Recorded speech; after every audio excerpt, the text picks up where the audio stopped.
সকলকে নমস্কার। আজ আমি একটা ভিডিও করব এই বর্তমান মায়েদের নিয়ে। মায়েদের মানে কি, এই যে বর্তমান ছেলে মেয়েদের নিয়ে, যারা বিয়ে করছে, নতুন সংসারী হচ্ছে, তাদের নিয়ে। এই যে ঘরে ঘরে বিচ্ছেদ, ঘরে ঘরে এই যে স্বামী স্ত্রীর সম্পর্ক টিকছে না, এর কারণটা কি? এই কারণই তো আমরা বুঝতে পারি না, কেন এটা হচ্ছে। বর্তমান যুগে মেয়েরা আধুনিক শিক্ষায় শিক্ষিত হচ্ছে, উচ্চশিক্ষিত হচ্ছে, চাকরি করছে, হ্যাঁ, তারপরে তারা বিয়ে করছে। সে বিয়েটা কেন টিকছে না? বেশিরভাগ দেখছি সেলিব্রিটিদের মধ্যে, ওই সিরিয়ালের ছেলে মেয়েদের মধ্যে আর বেশি হচ্ছে। আর সমাজে, বর্তমান সমাজেও তাই। সে ভালোবাসার বিয়ে হোক বা সামাজিক বিয়ে হোক, কেন কেন উভয়কে বুঝতে পারছে না? একটা সংসার করতে হলে স্বামী স্ত্রী দুজনকেই বুঝতে হবে, শাশুড়িকে বুঝতে হবে, সেই যে ঘরের স্বামী দেবতা তাকেও বুঝতে হবে। স্বামী স্ত্রী দুইজনে যৌথ উদ্যোগে একটা সংসার তৈরি হয়। একজনেরই সেটা সংসার হয় না, কিন্তু শুধু সংসার সুখের হয় রমণীর গুণে, সেটা কিন্তু ঠিক নয়। মায়েরা পরিশ্রম করে সারাদিন, এটা ঠিক আছে, কিন্তু গুণবতী স্বামীও থাকা লাগে। গুণবতী স্বামী না থাকলে সে সংসারে উভয়ের যৌথ প্রচেষ্টায় একটা সংসার গড়ে ওঠে, যৌথ ভালোবাসায়, বাবা মাকে নিয়ে, সকলকে নিয়ে।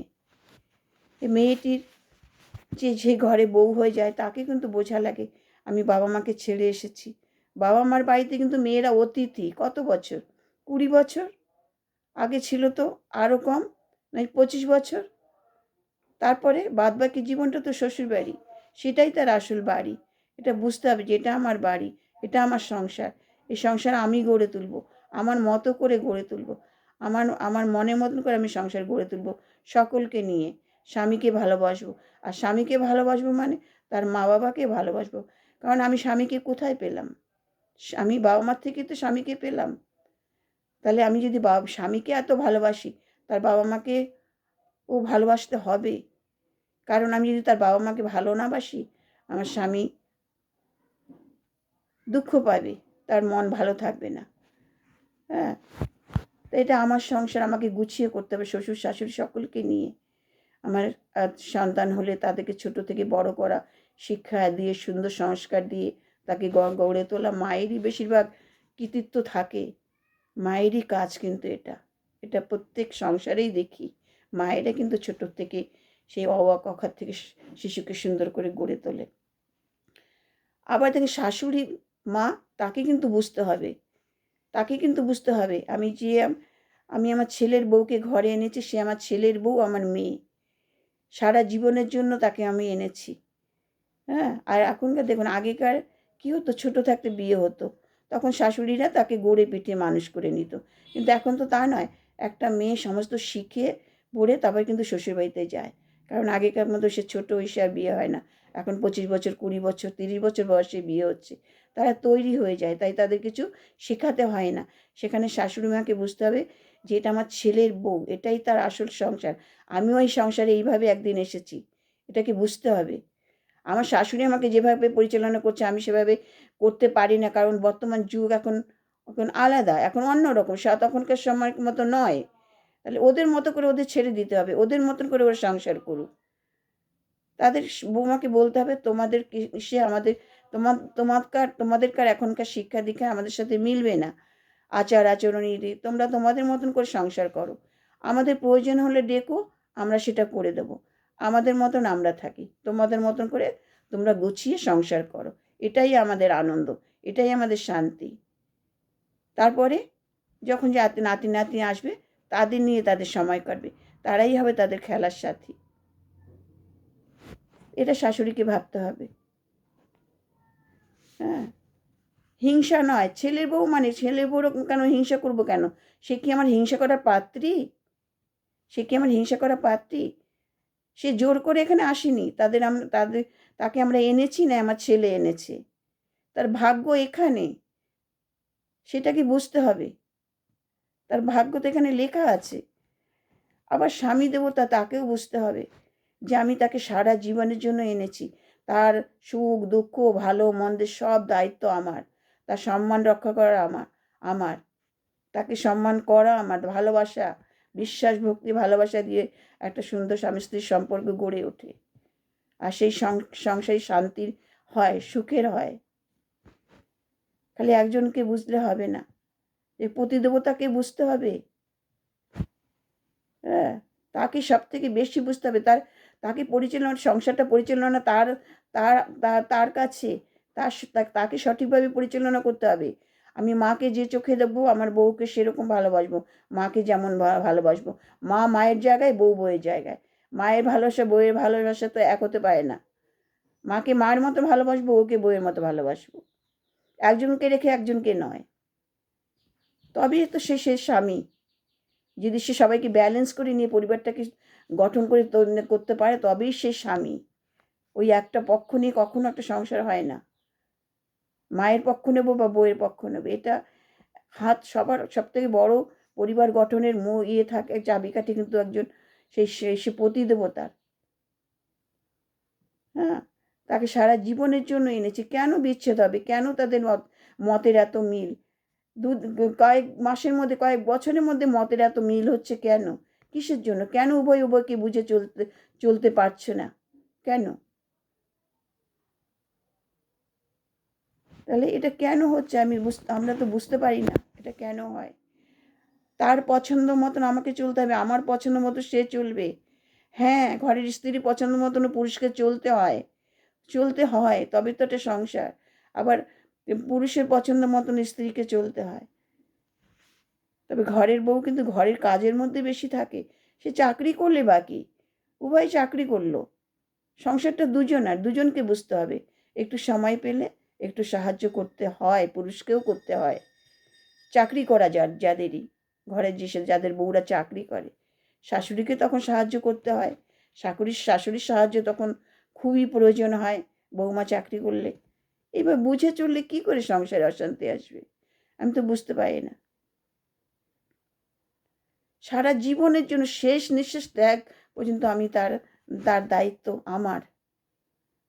হ্যাঁ, সারা জীবনের জন্য তাকে এনেছি আমি। একদিন দুদিনের জন্য অতিথি নয় সে বাবা মা ছেড়ে, সকলকে ছেড়ে সে এখানে এসেছে আমাদের ভরসায়, আমার ভরসায়, আমাদের ভরসায় সে থাকবে এখানে।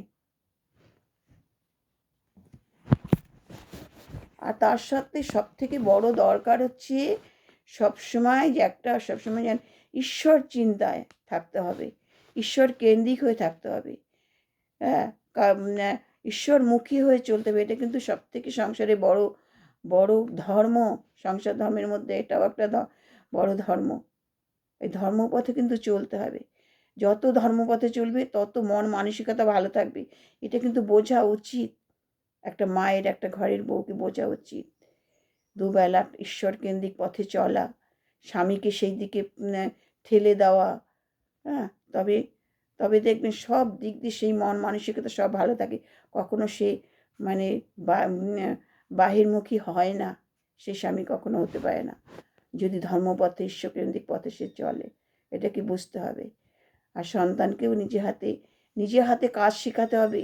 মায়েদের প্রত্যেকটা জিনিস শেখাতে হবে, যে আমি মায়েদের ছেলে মেয়েকে বুঝতে হবে আমার মা কিভাবে কাজ করছে, সেভাবে আমাকে করতে হবে। আমার জায়গার জিনিস জায়গায় রাখতে হবে, আমার জিনিসটা আমাকে করতে হবে।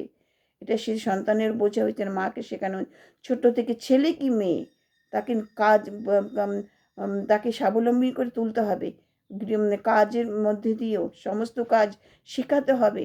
কারণ বাইরে কখন কাকে যেতে হবে, তখন কিন্তু তাদের নিজে হাতে করে খেতে হবে। কি ছেলে কি মেয়ে, মেয়ে বিয়ে দেওয়া পরে সংসারে গিয়ে করবে, আবার ছেলে যখন বাইরে চাকরির সে যাবে, হয়তো তাকে নিজে হাতে করতে হবে। তাই সব কিছু নিজে হাতে তাকে শেখাতে হবে।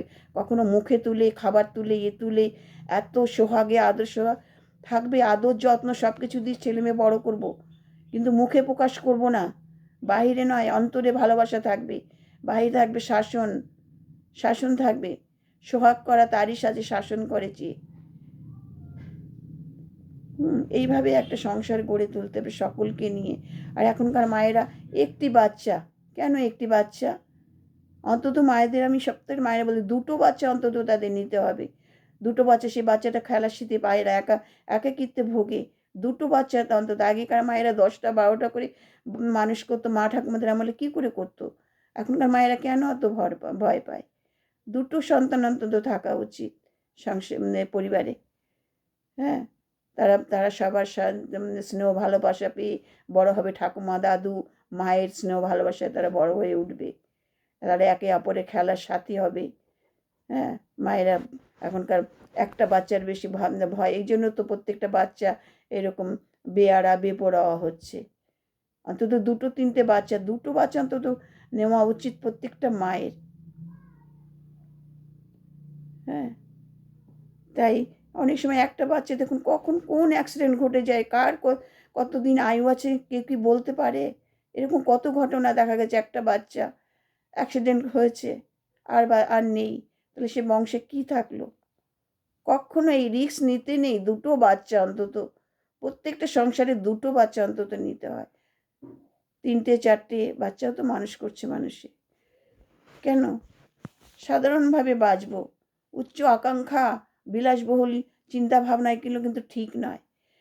সাধারণভাবে বাঁচবো, সাধারণভাবে হবে, এই পরিবার গঠন করব, মধ্যবিত্ত পরিবারের মধ্যে আমরা থাকবো। হ্যাঁ, অত যথা সর্বস্ব ঢেলে দিয়ে ছেলে মেয়ে মানুষ করাটাও আমার মনে হয় ঠিক নয়। বড় হয়ে বড় চাকরি পেয়ে হয় বিদেশে চলে যাচ্ছে, নয় দেশের বাইরে চলে যাচ্ছে। বাবা মা একাকিত্বে ভুগছে।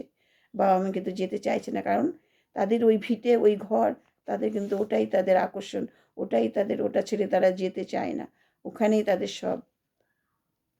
তাই পরিবার গঠন সবাইকে নিয়ে, শাশুড়ি স্বামী ঘরের বউ শ্বশুর সবাই মিলে একটা পরিবার গঠন করতে হয়।